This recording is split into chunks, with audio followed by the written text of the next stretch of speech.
Merong nagme-message sa amin, tinatanong, kasama ba sa mga inisyatiba ni Senator Lito Lapid ang pagbibigay ng ligtas at libreng tirahan para sa mga mahihirap na pamilyang Pilipino? Alamin sa Siyasat Presents DWIZ Track Record Report.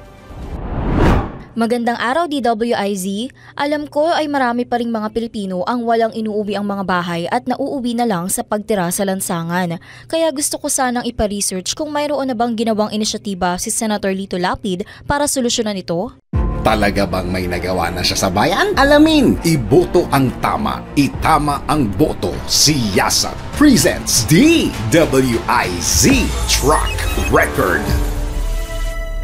Ayon sa aming patuloy na pagsisiyasat, taong 2022 nang isulong ni Senator Lito Lapid ang Senate Bill 1232 o ang Free Housing Through Usufruct Act of 2022. Layunin ng panukala na ito na bigyan ng libreng pabahay ang mga mahihirap na pamilyang Pilipino upang magkaroon sila ng ligtas at malinis na tirahan. Ang mga ahensya na mayroong kinalaman sa pag-iimplementa ng mga housing project katulad ng National Housing Agency o NHA at Local Government Units o LGU ay ang naatasan sa panukala na magkaloob ng housing unit sa mga benepisyaryo. Ipapangalan ng mga housing unit sa ilalim ng mga nasabing ahensya at ipapahiram lamang sa mga kwalipikadong benepisyaryo.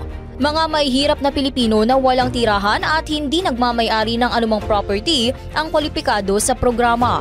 Bagamat libre ang pagtira rito, nakasaad sa kontrata na ang mga bayarin sa utilities katulad ng kuryente at tubig ay sasagutin ng mga maninirahan sa libreng pabahay.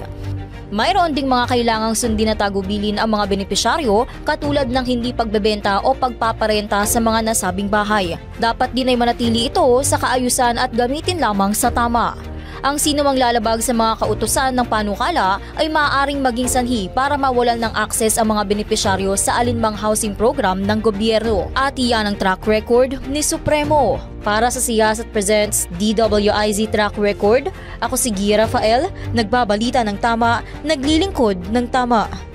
Ngayong alam mo na, gawa na ng listahan ng iboboto mo. Iboto ang tama, itama ang boto. Siyasat presents DWIZ Track Record. I-message mo na kami sa aming Facebook, TikTok or YouTube kung kaninong track record ang gusto mong ipacheck.